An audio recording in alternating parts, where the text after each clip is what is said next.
How to reduce the fuel you give narcissists to get them to bow to you. So, are you struggling to eradicate the toxic influence of a narcissist from your life? Have you attempted to cut off all ties, yet still find yourself in the same circles as them? It is incredibly hard to maintain the much-needed discipline and uphold the no-contact rule when we're potentially in for a face-to-face encounter with a narcissist. Cutting off their supply is crucial if we are to start to heal and mend ourselves. However, navigating through shared spaces like the workplace, social events, or even shared custody with a narcissist can take a toll on our mental health. The million-dollar question is, how do we deprive them of their supply? How do we stop them from using us as their emotional crutch? In this video, we will explore the interactions or modes of communication that give them maximum supply and those that provide little. You deserve to take care of your mental health, and I will show you how to best manage these situations with minimal stress. Before diving into the fascinating world of narcissistic psychology, allow me to welcome you and extend my heartfelt gratitude for choosing to join me on this journey. Please know that I offer a free course about narcissism and how to deal with narcissists. Please check the description box below if you're interested. Listen up, folks. Today's mission is all about the bitter pill we must swallow, how to minimize the very thing that fuels the narcissist. This nugget of wisdom is vital for not only dealing with current situations, but also past ones. After all, we can't always run away from old wounds. And let's be honest, running into an ex-narcissist is like walking into a battle zone. You're caught off guard with no shield to protect yourself from their onslaught. Our goal is simple: to limit the amount of supply they can extract from us. Buckle up, and let's set on a path toward emotional freedom. The narcissist's ultimate high, the crème de la crème of fuel, is when they are in your physical presence, wreaking havoc on your mental well-being. Oh, and if that's not possible, a video call will do just fine. These cunning creatures thrive on face-to-face interactions. It's their battlefield, and they're the masterminds.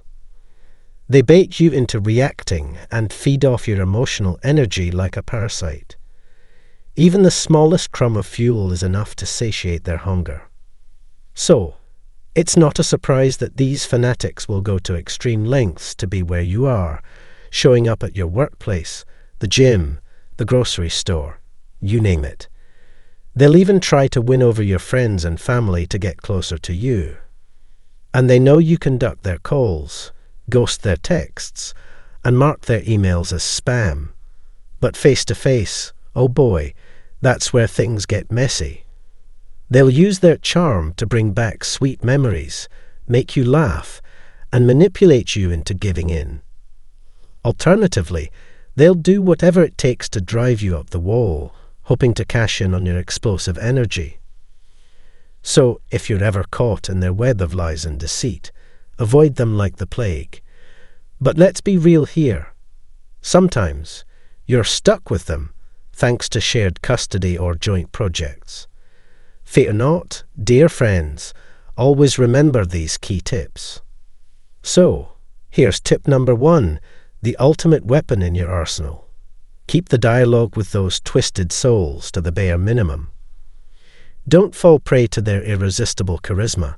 Instead, keep it plain and mundane. We're talking about ice-cold, robotic exchanges, people. Unless it's a work-related conversation, don't get caught in their web. Avoid sharing personal experiences at all costs. No matter how tempting it may be to reconnect or reminisce about old times. But here's the kicker, you got to play it cool. Don't let them get to you, got it? Once it's a wrap, and the conversation has reached a natural conclusion, don't hesitate to walk away. The second tip is a doozy. Listen closely, folks, because this is some next-level pro advice. You've got to be emotionless. That's right. I'm talking spot-level stoicism here. Don't show him any inclination towards sadness, anger, fear, or any other form of emotional distress. Because let me tell you something, they're hoping to elicit a reaction from you so they can use that as fuel. It's like they're friggin' vampires or something, sucking the life out of you. And here's the kicker, they'll use your politeness as leverage. But don't worry, we've got your back. Even if they try to grind your gears, don't take the bait. Don't stoop to their level by verbally attacking them. That'll only make things worse. Trust us. They'll use that as proof that they're still getting to you. Find your inner zen and stay calm, cool, and collected. Don't even give them a whiff of your emotional emissions. Now, hold on to your hats, folks. Things are about to get wild with tip number 3. Listen carefully, because this is some top-shelf knowledge. Don't try to seek explanations or closure from these Walking Dead extras. Ain't nothing worth talking about, trust me. Narcissists are incapable of giving closure. It's like they're kryptonite or something. And you know what's going to happen if you try to unravel a given situation with them. They'll smell your vulnerability like a pack of damn wolves and use it to manipulate you. You don't want that, do you? So, my friends, take this advice to heart. Just get the hell out. Excuse yourself for some random reason. Make up an excuse. Get creative if you must. Whatever it takes, just cut off physical contact as much as freaking possible. We're talking level 100 ninja skills here, people. No room for error. Now, folks, brace yourselves for this one. We've got a real head-scratcher of a question for tip number 4. What provides the least narcissistic supply? Let me tell you, it's not an easy answer, but after much consideration, we've come to a conclusion. If you have to communicate with these soul-sucking succubi, do it via written communication. That's right.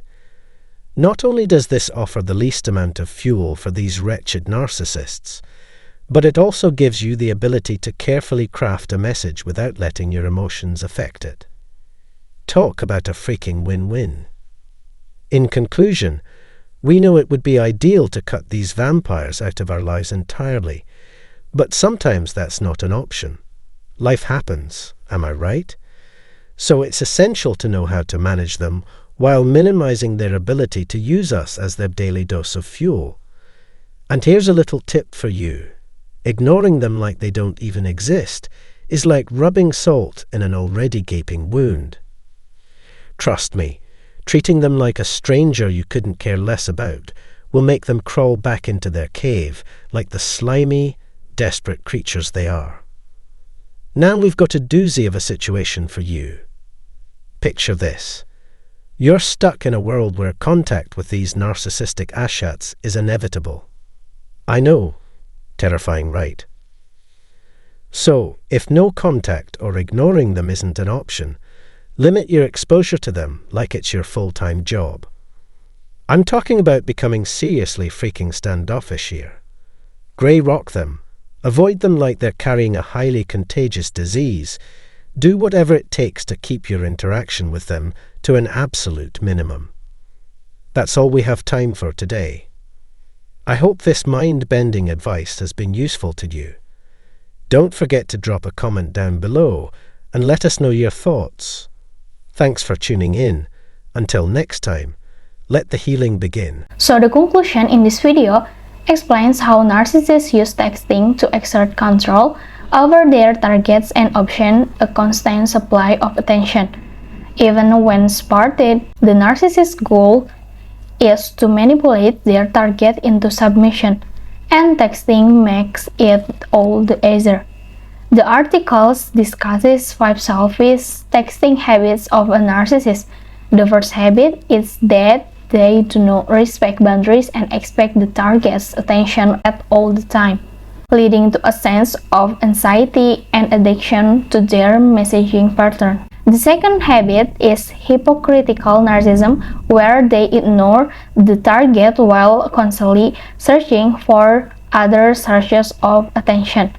The third habit is sexting, which is used to strip the target of their defense and reject them, with the ultimate goal of control. The fourth habit is whimsical testing, where the narcissist research out occasionally in a fun and witty conversation, using it as bait for the prey in the advanced stage of the depletion process.